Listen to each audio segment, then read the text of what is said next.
ने बीच में क्लास श्लोक हरे नाइन। कृष्णा प्रभु जी। 9 श्लोका से पढ़ना था। 9 श्लोका पे था। बीच में क्लास हो गई थी, हाँ। ये जी हाँ जी। जी महाराज। Okay, sorry. कुछ गोपियां यह सुनकर अत्यधिक प्रसन्न थी एक कि सेकेंड, माता ये श्लोक श्लोक पढ़ लेते हैं। गोप्या च कर्ण्य मुदिता यशोदाया सुतोद्भवम् आत्मानं भूषया चक्रु वस्त्रकाल्पजन आदिभिः। हरे कृष्णा प्रभु जी दंडवत प्रणाम। गोपियां यह सुनकर अत्यधिक प्रसन्न थी कि माता यशोदा ने पुत्र को जन्म दिया था। अतः वे उपयुक्त वस्त्र, गहनों, काजल आदि से अपने आप को अच्छी तरह से सजाने लगी। हरे कृष्ण। सामान्यतः व्यक्ति प्रसन्न होता है जब उनके घर में महोत्सव होता है, लेकिन जब भगवान ब्रज में आए तो सारे गोपियां, सारे ब्रजवासी मुदिता अत्यंत प्रसन्न हुए। क्यों? क्योंकि वास्तव में भगवान श्री कृष्ण तो कोई एक परिवार के नहीं है। भगवान श्री कृष्ण का संबंध हर जीव से है। तो इसी प्रकार से जब कोई भक्त भगवान को हृदय में धारण करते हैं, अर्थात शुद्ध भक्त बन जाते हैं, उनको देख करके सभी प्रसन्न होते हैं। क्योंकि जब कृष्ण की उपस्थिति किसी भक्त के माध्यम से आ, अनुभव होती है तो सभी के हृदय को संतोष देती है। नव कुमकुम किंजल मुख पंकज भूतया बलिभिस्त्वरितं जग्मु पृथुश्रोण्यचलत्कुचा। देवेंद्र प्रभु। श्री कृष्ण प्रभु जी। अपने कमल जैसे असाधारण सुंदर मुखों को केशर तथा नवविकसित कुमकुम से अलंकृत करके गोपियां अपने हाथों में भेंट लेकर माता यशोदा के घर के लिए तेजी से चल पड़ी। प्राकृतिक सौंदर्य के कारण उनके नितंब बड़े बड़े थे तथा तेजी से चलने के कारण उनके बड़े बड़े स्तन हिल रहे थे। हरे कृष्ण। तो त्वरितम त्वरितम मतलब जल्दी से, जल्दी जल्दी जा करके भगवान को सेवा करना चाहती हैं, उनको अलग अलग उपहार देना चाहती हैं, यशोदा माता को बधाई देना चाहती हैं। तो इतना उत्सुक हैं भगवान के दर्शन करने के लिए। तात्पर्य, नीतू माता जी।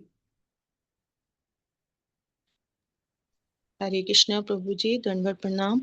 तात्पर्य, ग्वाले तथा ग्वालिने देहातों में प्राकृतिक जीवन बिताते थे और स्त्रियां भी सहज में स्त्रियोचित सौंदर्य विकसित होता था, जिससे उनके नितंब और स्तन बड़े बड़े होते थे, जो कि आधुनिक सभ्यता में स्त्रियां प्राकृतिक जीवन नहीं बिताती, इसलिए उनके नितंब तथा स्तन प्राकृतिक ढंग से परिपुष्ट नहीं होते। बनावटी जीवन बिताने से स्त्रियों ने अपना प्राकृतिक सौंदर्य खो दिया है। भले ही वे अपने आप को स्वतंत्र तथा भौतिक सभ्यता में पूरा स्तर क्यों न मानती हो, ग्रामीण स्त्रियों का यह विवरण प्राकृतिक जीवन और गृहीत समाज के कृत्रिम जीवन के अंतर का एक स्पष्ट उदाहरण है। विशेष रूप से पाश्चात्य देशों में, जहां टोपलेस, बोट मलेस, नग्न सौंदर्य को क्लबों तथा दुकानों में तथा आम विज्ञापन के लिए सहज ही खरीदा जा सकता है, बली भी शब्द बतलाता है कि स्त्रियां स्वर्ण मुद्राएं, रत्न जड़ित मालाएं, सुंदर वस्त्र, दूर्वा, चंदन लेप, पुष्प मालाएं तथा स्वर्ण की थालों में विविध भेंटें लेकर गई थी। ऐसी भेंटें बलि कहलाती हैं। त्वरितम जगमु शब्द सूचित करती हैं कि ग्रामीण स्त्रियां कितनी जल्दी समझ गई हैं कि माता यशोदा ने भगवान कृष्ण नामक अद्भुत बालक को जन्म दिया और वे कितनी प्रसन्न थी। हरे कृष्ण प्रभु जी। गोप्या सुमृष्टमणिकुण्डलनिष्ककण्ठ्या चित्राम्बरापथिशिखाच्युतमाल्यवर्षा नन्दालयं स्ववलया व्रजति वृजेषु व्यालोलकुण्डलपयोधरहारशोभः। तनिष्क प्रभु। गोपियों के कानों में चमचमाते रत्न जड़ित बालियां थी और गले में धातु से हाथ लटक रहे थे। उनके हाथ चूड़ियों से विभूषित थे, उनकी वेदियां विविध रंगों की थी और उनके बालों में लगे फूल रास्तों पर गिर रहे थे, मानो वर्षा हो रही हो। इस प्रकार नंद महाराज के घर जाते समय गोपियां, उनके कुंडल, उनके हिलते स्तन तथा मालाएं अति सुंदर लग रही थी। तो कई टिप्पणियां हमारे आचार्यगणों ने एक एक बात पे की है, लेकिन हम उतना डिटेल में नहीं जा रहे हैं कि कैसे वास्तव में एक एक वस्तु गोपियों की ये सीखने लायक है। कैसे उनके आभूषण क्या क्या उपदेश देते हैं, कैसे वो इतना भगवान को मिलने के लिए उत्सुक थी, इतना उत्साहित थी कि उनके शरीर पे जो बाल में फूल इत्यादि सजाए थे वो रास्ते में गिरते हुए जा रहे थे। तो उनको वो चिंता नहीं थी कि हमारा मेकअप बिगड़ रहा है, उनको ये चिंता थी कि हमको भगवान के पास वापस जल्दी जाना है। और फूल भी ये सोच रहे थे कि ऐसी उत्सुकता, ऐसी आसक्ति भगवान के चरणों में जिनकी है, तो उनके सिर पे हमको नहीं रहना चाहिए, उनके चरणों में हमको गिरना चाहिए। इसलिए फूल भी उनके सिर से नीचे गिर करके उनके चरणों में आ गए, उनके चरण की धूली लेने के लिए आ गए। ये वैष्णवों के चरणों की धूली भक्ति के लिए बहुत बहुत सहायक है। वास्तव में चरणों की धूली लेने का मतलब क्या है? चरणों की धूली लेने का मतलब है वैष्णवों के आश्रय में रहना, उनकी संगति में कृष्ण कथा श्रवण करना, उनकी संगति में भक्ति करना। ये बहुत आवश्यक है। और जितना भक्त संग हम करते हैं उतना ही भक्ति में प्रगति करने की हमारी इच्छा होती है। तात्पर्य अमित प्रभु पढ़िए। हरे कृष्ण प्रभु जी, दंडवत प्रणाम। तात्पर्य: भगवान श्री कृष्ण का स्वागत करने के लिए महाराज नंद के घर जा रही गोपियों का वर्णन विशेष रूप से महत्वपूर्ण है। गोपियां सामान्य स्त्रियां नहीं थी, अपितु वे भगवान श्री कृष्ण की हलादनी शक्ति की अंश थी। जैसा कि ब्रह्म संहिता में कहा गया है, आनंद चिन्मय रस प्रतिभाविताभि स्थाभिर्य एवं निज रूपतया कलाभिः गोलोक एवं नित्य सत्य खिलात भूतात बुधो गोविंद आदि पुरुषम तमहम भजामि। चिंतामणि प्रकर प्रकर रस सद सदमसु कल्प वृक्ष लक्षावृतिषु सूरभीर भी विपालयन्तम लक्ष्मी सहस्त्र शत संभ्र सेवान सेव्यमानम गोविंदादि पुरुषम तमहम भजामि। भगवान श्री कृष्ण जहाँ भी जाते हैं सदा ही गोपियों द्वारा पूजे जाते हैं, इसलिए श्रीमद् भागवतम में भगवान श्री कृष्ण का इतना विशद वर्णन हुआ है। श्री चैतन्य महाप्रभु ने भी भगवान श्री कृष्ण का वर्णन इस प्रकार किया है: रम्या काचिद पादसना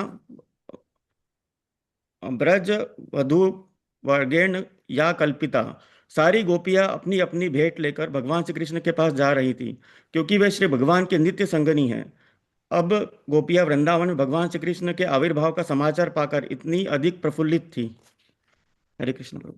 वास्तव में जो ब्रह्म संहिता में बताया है, लक्ष्मी सहस्त्र सहस्त्र सहस्त्र लक्ष्मियां भगवान की सेवा करती हैं। तो वैकुंठ में तो हम लोग लक्ष्मी मानते हैं कि हाँ लक्ष्मियां हैं, भगवान की सेवा करती हैं। तो गोलोक वृंदावन में लक्ष्मी कौन है? ये एक एक गोपी एक एक लक्ष्मी है। वास्तव में लक्ष्मी स्वरूपा है ये गोपियां, साधारण नहीं है। जो लोग ऑल्टर में जाते हैं, सेवा करते हैं, उनको मालूम है ललिता देवी, विशाखा देवी, इनका भी अर्चन होता है। और ये स्वयं महालक्ष्मी स्वरूपा है, ये साधारण नहीं है। तो एक एक गोपियों को श्री चैतन्य महाप्रभु प्रणाम करते थे, उनका नाम लेते थे। जब नवद्वीप में थे सन्यास के पहले, गोपियों का नाम लेकर के महाप्रभु क्रंदन करते थे कि गोपियों की भक्ति कितनी उत्कृष्ट है। रम्या काचिर उपासना ब्रज वधु वर्गेण जा कल्पिता। हमारी जो उपासना पद्धति है, वो उपासना पद्धति क्या है? आराध्य भगवान ब्रजेश तनय। हम उन कृष्ण की आराधना करते हैं जो व्रज में जन्म लिए हैं, जो व्रज की लीलाएं करते हैं। मथुरा के कृष्ण नहीं, वसुदेव कृष्ण नहीं, और कोई अवतार नहीं, विष्णु मूर्ति नहीं, त्रिदेव नहीं, निराकार ब्रह्म नहीं। वो कृष्ण जो वृंदावन में रहते हैं वो हमारे आराध्य देव है। अब इसमें जिसको कई बार लोग तर्क करने लगते हैं, फिर ये क्यों नहीं, वो क्यों नहीं। एकनिष्ठ श्रद्धा है, गौड़ीय वैष्णव की एकनिष्ठ श्रद्धा है उन कृष्ण के ऊपर जो वृंदावन में रहते हैं। और उनका धाम कौन सा है? वृंदावन, तद्धाम वृंदावनम। और कौन सी पद्धति से हम उनकी उपासना करते हैं? रम्या काचिर उपासना व्रज वधु वर्गेण जा कल्पिता। जिस प्रकार गोपियों ने भगवान श्री कृष्ण की आराधना की, उन गोपियों का अनुसरण हमारे आचार्य गण करते हैं। इसलिए हमारे आचार्य लोग मंजरी कहलाते हैं। मंजरी वो है जो गोपियों की सहायिका है।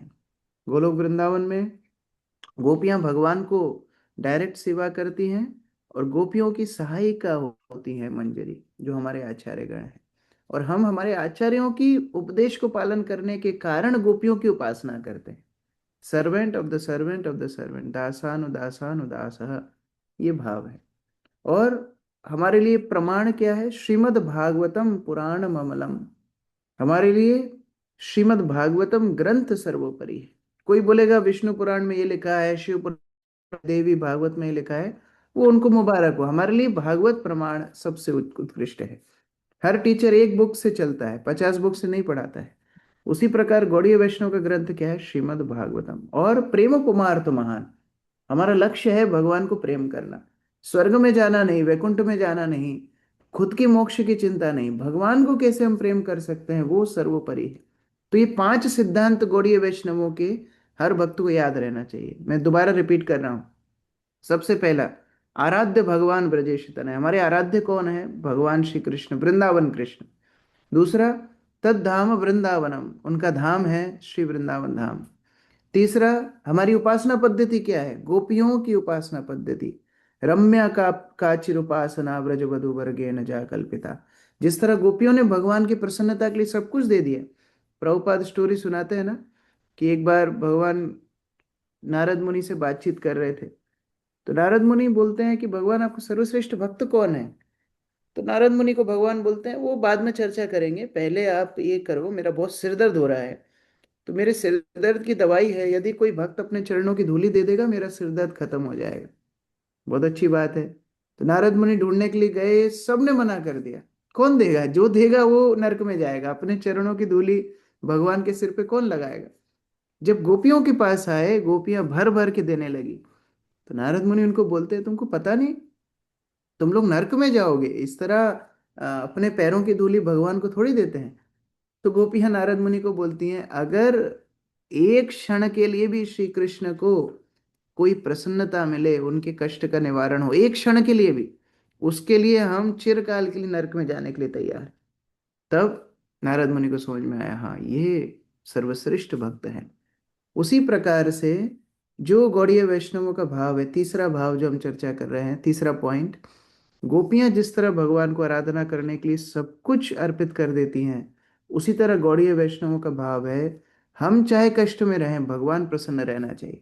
इसलिए हम भगवान से कुछ मांगते नहीं, ना धनम ना जनम ना सुंदरिम कविताम व जगदीश कामय मम जन्मनि जन्मनीश्वरे भवताद भक्ति रहे तु की। मैं आपकी भक्ति करना चाहता हूँ। और कैसी भक्ति? क्या भगवान बहुत गले से लगा करके रखेंगे? नहीं, उसमें भी विचार क्या है? आशिलिष्य वा पादरताम पिनष्टुमा मदर्शनम मर्महताम करोतु वा जथा तथा वा विदधातु लंपटो मत प्राणनाथस्तु सएवना पर। आप रखो, गले से लगाओ, ठुकरा दो, जो करना है करो, हम सब में तैयार हैं। ये गोपियों का भाव है। तो हम तो उस भाव पे नहीं है, लेकिन हमारे आचार्य मंजरी हैं जो गोपियों का पालन करते हैं, और हम आचार्यों की बात मानते हैं। शिला प्रभुपाद ने जो सिस्टम बनाया है इस्कॉन में, हम लोग सुबह उठते हैं, भगवान का दर्शन करते हैं, हरिनाम का जप करते हैं, गायत्री करते हैं, प्रचार करते हैं, बुक डिस्ट्रीब्यूशन करते हैं। जो सेवा शिला प्रभुपाद ने दी है वही रम्या काचिर उपासना है। तो ये तीसरा पॉइंट। चौथा, श्रीमद् भागवतम पुराण अमलम। बार बार भागवत को पढ़ना है। गौड़ीय वैष्णवों का ग्रंथ है श्रीमद् भागवतम। श्री चैतन्य महाप्रभु प्रतिदिन भागवत श्रवण करते थे। श्री चैतन्य महाप्रभु के सारे अनुयायी भागवत के ऊपर टीका लिखे हैं, भागवत को बार बार पढ़े हैं। शिला प्रभुपाद ने इतना बृहद 18,000 श्लोक के भागवत के ऊपर टीका लिखी, और कोई अभी तक कोई ऐसा प्रकाशन नहीं है कि हर श्लोक के ऊपर शब्दार्थ, हर श्लोक के ऊपर अनुवाद, हर श्लोक के ऊपर तात्पर्य। कोई प्रकाशन, कोई बड़ी से बड़ी संस्था, किसी ने हिम्मत नहीं की इतने बड़े भागवत के ऊपर, हर श्लोक के ऊपर टीका लिखने के लिए। शिला प्रभुपाद ने दिया। क्यों? भागवत हमारे प्राण है। ये नहीं सोचना है कि भागवत अभी खत्म हो गया। मुझे कल या परसों एक भक्त पूछ रहे थे, प्रभु जी 10वें कैंटो तक ही पढ़ेंगे कि 12वें कैंटो तक पढ़ेंगे कि कैसे करेंगे? उनका इसको बार बार पढ़ना है, एक बार थोड़ी पढ़ना है, बार बार पढ़ना है। जल्दी क्या है? अगर हम जीवन भर यही भागवत को बार बार पढ़ते रहें, चेतन चरितामृत बार बार पढ़ते रहे, ये तो हमारे प्राण है। श्रीमद् भागवतम प्रमाणम अमलम, ये हमारा भागवत प्रमाण है। और पांचवा, प्रेम पुमार्थ महान। प्रेम, भगवान के प्रति प्रेम जागृत हृदय में हो जाए, ये हमारा लक्ष्य है। और कोई लक्ष्य के साथ हम भागवत नहीं पढ़ रहे हैं, और कोई लक्ष्य के साथ हम जप नहीं कर रहे हैं, हमारे मोक्ष मुक्ति के लिए हम लोग साधना भक्ति नहीं कर रहे हैं। सामान्यतः लोग धर्म का आश्रय लेते हैं स्वयं के उद्धार के लिए या पुण्य अर्जित करने के लिए, लेकिन गौड़ीय वैष्णवों का आश्रय है भगवान का प्रेम। अगर हम भगवान से प्रेम करना सीख जाएं तो हमारे सारी साधना की सफलता है।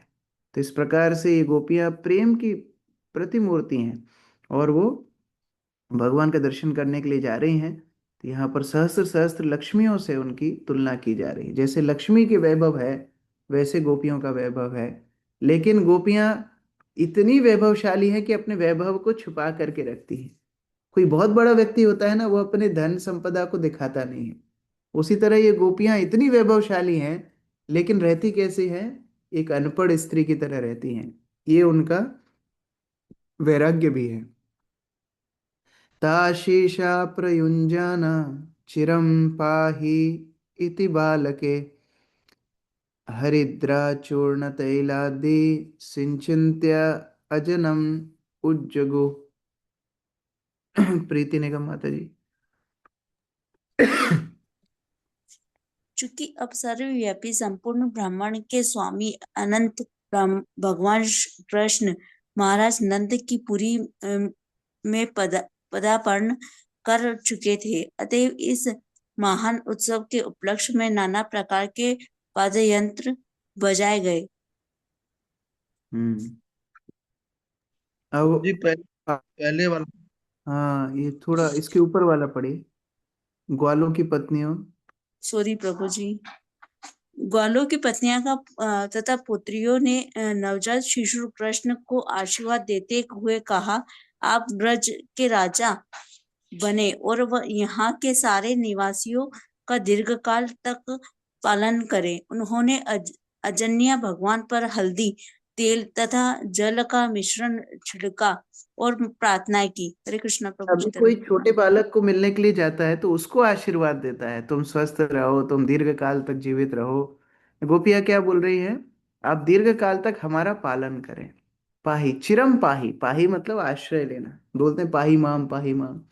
पाही मतलब आश्रय लेना, चिरम मतलब चिरकाल तक।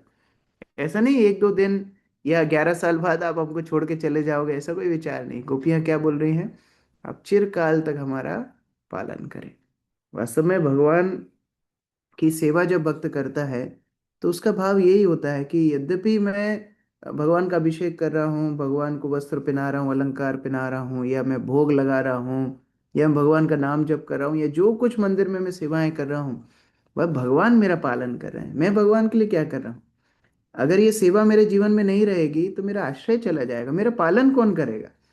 तो यहाँ गोपियां आई, इतने सारे उपहार लेकर के आई, इतने आभूषण इत्यादि लेकर के आई, भगवान को हल्दी लगाई, तेल लगाई, जल, खूब खूब सारे सब अनुष्ठान किया। लेकिन फिर प्रार्थना क्या कर रही हैं? चिरम पाही, हे भगवान, आप दीर्घ काल तक, चिरकाल तक आप हमारा पालन करें, आप हमें अपने आश्रय में रखें। ये गोपियों की प्रार्थना है। अवान्दान्त विचित्राणि वदित्राणि महोत्सवे कृष्णे विश्वेश्वरानन्ते नंदस्य व्रजमागते। चूंकि अब सर्वव्यापी संपूर्ण ब्रह्मांड के स्वामी अनंत भगवान कृष्ण महाराज नंद की पुरी में पदार्पण कर चुके थे, अतएव इन महान उत्सव के उपलक्ष्य में नाना प्रकार के वाद्य यंत्र बजाए गए। तात्पर्य कौन पढ़ेंगे? प्रिया रानी माता जी पढ़िए। तात्पर्य श्रीमद् भगवद गीता में श्री भगवान कहते हैं, यदा यदा ही धर्मस्य ग्लानिर्भवति भारत अभ्युत्थानम् अधर्मस्य तदात्मानं सृजाम्यहम्। जब जब धर्म की हानि होती है और अधर्म का प्राधान्य होता है, तब तब हे भरतवंशी मैं स्वयं अवतरित होता हूँ। ब्रह्मा के दिन में एक बार जब भी भगवान श्री कृष्ण अवतरित होते हैं तो वे वृंदावन में नंद महाराज के घर में ही आते हैं। भगवान श्री कृष्ण सारी सृष्टि के स्वामी हैं, सर्वलोक महेश्वरम। अतः न केवल नंद महाराज के ब्रज के पड़ोस में अपुति सारे ब्रह्मांड में तथा अन्य सभी ब्रह्मांडों में श्री भगवान के शुभ आगमन पर वाद्य यंत्र बज उठे। हरे कृष्ण प्रभु। थोड़ी देर पहले भी हम लोग चर्चा कर रहे थे किस प्रकार जब भगवान प्रकट होते हैं तो सभी के हृदय में आनंद होता है। अभी क्यों लोग दुखी हैं? अभी लोगों के दुख का कारण क्या है? लोगों के दुखों का कारण मुख्य ये है कि भगवान की विस्मृति हो गई है, भगवान हृदय से अप्रकट हो गए। भगवान है हृदय में लेकिन परमात्मा रूप में है, और जिस दिन भगवान सक्रिय हो जाते हैं, जिस दिन भक्त और भगवान का आदान प्रदान होने लगता है, भक्त अपने आप प्रसन्न हो जाता है, वो दुख में भी प्रसन्न होता है, और यहाँ भौतिक संसार में सुख जैसा दिखने पे भी दुखी रहता है। ये भौतिक संसार है, और आध्यात्मिक संसार में स्वतः प्रसन्न हो जाता है। जैसे चैतन्य महाप्रभु के लीला में हम लोग देखते हैं, जब चैतन्य महाप्रभु ने अवतार लिया तो अद्वैताचार्य हरिदास ठाकुर शांतिपुर में थे, और उनको हृदय में प्रसन्नता होने लगी, तो वो समझ गए भगवान का अवतार हो गया। वो इतना प्रसन्न हो गए, दोनों 60-65 वर्ष के वृद्ध थे, लेकिन दोनों उठ करके नृत्य करने लगे, नाचने लगे, कूदने लगे, क्योंकि भगवान प्रकट हो गए। उसी तरह व्रज में भगवान का आगमन सारे व्रजवासियों की प्रसन्नता का विषय था। सभी लोग खूब वाद्य यंत्र बजा रहे हैं। आगे सुंदर उल्लेख है किस प्रकार उन्होंने नंदोत्सव मनाया। हम लोग कल श्लोक संख्या 14 से पाठ करेंगे। हरे कृष्ण। किसी का कोई प्रश्न है? भुवन मोहिनी माता जी। हरे कृष्णा प्रभु जी, दंडवत प्रणाम। हरे प्रभु जी, पहले तो आपको बहुत धन्यवाद देना है, और बहुत प्राउड फील होता है कि आप 3,000 युवाओं के लिए इतना बड़ा प्रोग्राम किया। ये इतना अच्छा, गुरु महाराज कितना तो प्रसन्न मैंने होंगे नहीं इन किया, सब पे। ये जो भक्त यहाँ पर हैं उन लोगों ने मेहनत की है, मैं कुछ भी नहीं किया उसमें। हाँ, मैं केवल आपने स्टेज और पे आपकी जाके मैंने टीम ने, फोटो खिंचाया बस। आपने और आपकी टीम ने, यस प्रभु, दक्ष संकर्षण प्रभु, सभी जो जो भी थे, सब तो भक्तों उसके ने लिए किया। बहुत धन्यवाद।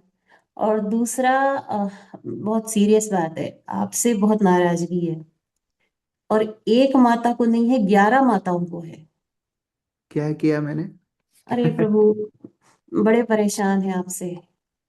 हम लोगों ने 2020 के एंड में, मतलब नवंबर से भागवतम स्टार्ट की थी। आपने कब से स्टार्ट की ये क्लास? अक्टूबर शायद ना, अक्टूबर, अक्टूबर 2020। 21। 2022। 22 से शुरू की ना, 22, हाँ हाँ, 22। 22 से शुरू की थी। जब हम चौथे स्कंद पे थे, आप प्रथम स्कंद पे थे। हाँ। ठीक है।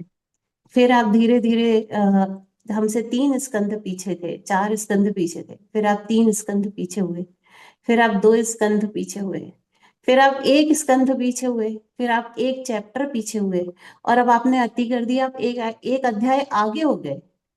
तो हम लोग जो है 2-2 घंटे एक्चुअली भागवतम, हम 1 घंटे इसका भागवतम इसका पढ़ते थे। कारण है, इसका कारण है, जो हम्म। रसिक भक्त होते हैं ना, वो अच्छे से भागवत का आस्वादन करते हैं। नहीं प्रभु, हमारी और सैटरडे और संडे जो छुट्टी जो होती है।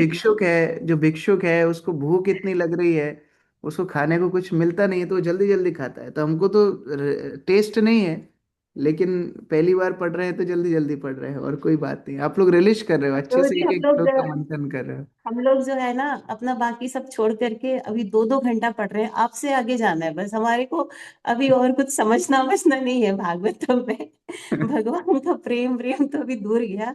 अभी ये है कि आपकी क्लास से आगे जाना है, अभी एक ही लक्ष्य है। तो सब लोग कहते हैं माता जी और पढ़ लेते हैं, 10 श्लोक और आगे हो जाते हैं। अब मैं समझा हमारा भागवत प्रवेश थोड़ा इरेगुलर क्यों हो रहा है, क्योंकि कुछ वैष्णवों की प्रार्थनाएं चल रही है साथ में, इसलिए बीच में गैप हो रहा है। थैंक यू माता थैंक जी। यू। हरे कृष्ण। हरे कृष्ण। प्रकल्प प्रभु,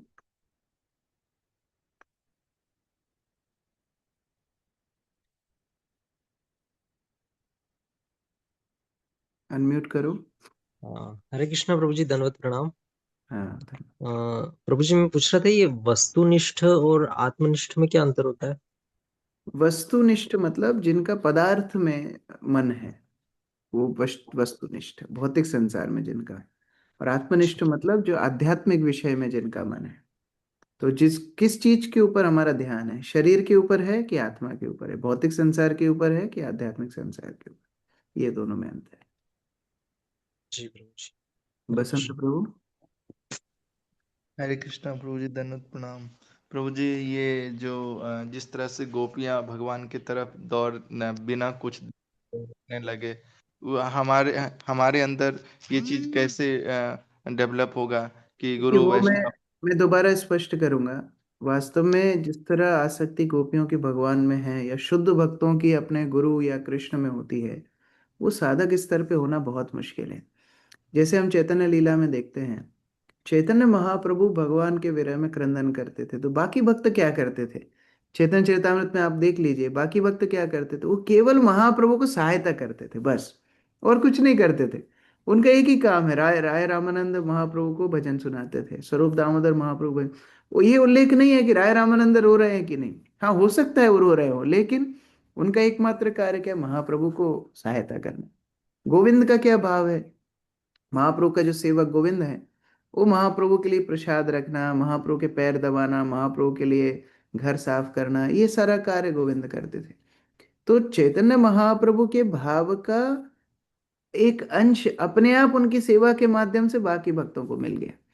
उसी तरह हम लोगों के अंदर वो भाव हो ना हो, उसकी चिंता ज्यादा नहीं करनी, लेकिन जो शुद्ध वैष्णव हैं उनके इंस्ट्रक्शंस, उनकी सेवा करते करते वो अंश हमको भी मिल जाता है। हमको इस बात में तो कोई डाउट नहीं है कि श्रील प्रभुपाद भगवान के शुद्ध भक्त हैं। तो श्रील प्रभुपाद ने, जो मैं व्याख्या में बता भी रहा था, कि श्रील प्रभुपाद ने जो सिस्टम दिया है उसको आश्रय करके जब भक्त अपनी भक्ति करता है ना, अपने आप उनका हृदय शुद्ध हो जाता है, अपने आप उनके हृदय में वो भक्ति जागृत हो जाती है। हो सकता है वो इतने तीव्र ना हो, कोई बात नहीं, लेकिन केवल उनके आश्रय में रहने से वो हमारे ऊपर भी वो कृपा हो जाती। Thank you so much. Kamal Singh Prabhu, या रोहित प्रभु। हरे कृष्णा प्रभु जी। लास्ट परपट में बोले कि नंद महाराज के घर में जो सारे ब्रह्मांड के जो उन्होंने, और अदर ब्रह्मांड्स के भी थे, उन्होंने भी वाद्य यंत्र बजाए। ये देवता थे, ये देवता लोगों ने वाद्य यंत्र बजाए। तो जैसे इस ब्रह्मांड में तो जो पृथ्वी पे देख सकते हैं बाकी ऊपर से, अदर मतलब बाकी सब ब्रह्मांडों में उनको कैसे मतलब नॉलेज होता है, वो भी उसका वहां से भी उसका देख पाते उसका हैं। मैं व्याख्या कर रहा था। मैं अद्वैताचार्य हरिदास ठाकुर को उदाहरण दे रहा था कि कैसे वास्तव में उन्हें देखा नहीं महाप्रभु आए कि नहीं, लेकिन हृदय में इतनी प्रसन्नता होने लगी, वो समझ गए महाप्रभु आए। उसी तरह जब भगवान भौतिक संसार में स्वयं अवतारी कृष्ण प्रकट हुए, सारे ब्रह्मांड में आह्लाद हो गया, सारे ब्रह्मांड में आनंद हो गया। तो इसलिए वो लोग वाद्य यंत्र बजाने लगे। जैसे कभी कभी कोई कोई दिन हमको लगता है ना, आज तो बहुत अच्छा लग रहा है, कुछ नाचने का मन कर रहा है, गाने का मन कर रहा है, हमको नहीं पता टॉपिक क्या है। उसी तरह सारे देवताओं को स्वयं को पता हो नहीं पता हो, उन लोग को इच्छा हो रही थी कि महोत्सव मनाया जाए, बजाया जाए, नाचा जाए। तो इस तरह से पूरे ब्रह्मांड में वो आनंद फैल गया था। तो उस तरह समझना चाहिए। वंदना माता जी। हरे कृष्णा प्रभु जी। प्रभु जी, ये 10वें श्लोक में एक वो आया है वर्ड कि ये भेंटें बलि कहलाती हैं। ये बलि भेंटें मतलब? बलि मतलब प्रभुपाद इंग्लिश में ले सेक्रीफाइस। सेक्रीफाइस मतलब भगवान के उद्देश्य से कोई चीज अर्पित करना, उसको सेक्रीफाइस या बलि बोला जाता है। हमारा बलि का डेफिनेशन क्या है? हमारा बलि का डेफिनेशन है जानवर को मारना, लेकिन वास्तव में वो बलि नहीं है। कोई भी वस्तु भगवान के उद्देश्य से अर्पित करना, उसको बलि बोला जाता है, कि भगवान के चरणों में ये वस्तु अर्पित हो गई, उस तरह। Okay. एक और क्वेश्चन था प्रभु जी, बट मैं कल परसों बुक पढ़ रही थी, कृष्णा बुक। उसमें आया था कि महाविष्णु, कृष्ण और अर्जुन महाविष्णु के पास जाते हैं। तो is there any difference between Mahavishnu and Krishna? हाँ, वो आगे आएगा। महाविष्णु वास्तव में भगवान का दर्शन करना चाहते थे, तो दर्शन करने के लोभ में ब्राह्मण के, द्वारका लीला में आएगा, अच्छा। ब्राह्मण ब्राह्मण के बालकों को अपहरण करते हैं, तो भगवान जाते हैं, तो महाविष्णु भी दर्शन करना, क्योंकि ये अवतारी है, इनके अंश महाविष्णु है। तो वो अवतारी श्री कृष्ण का दर्शन अवतार भी करना चाहते हैं। हम लोग जिस दिन अद्वैताचार्य के अपीयरेंस डे के दिन पढ़ रहे थे चैतन्य चेतामृत, उस दिन भी उल्लेख आया था कि सारे अवतार भी श्री कृष्ण को सेवा करना चाहते हैं। तो उस उल्लेख। थैंक यू सो मच प्रभु जी। हरे कृष्ण। ठीक है, फिर 4 प्रश्न। अभी मुझे एक जगह पहुंचना है 7:30 के पहले, तो मैं बाकी के प्रश्न फिर कर लूंगा। श्रील प्रभुपाद की जय। संवेद भक्त की जय।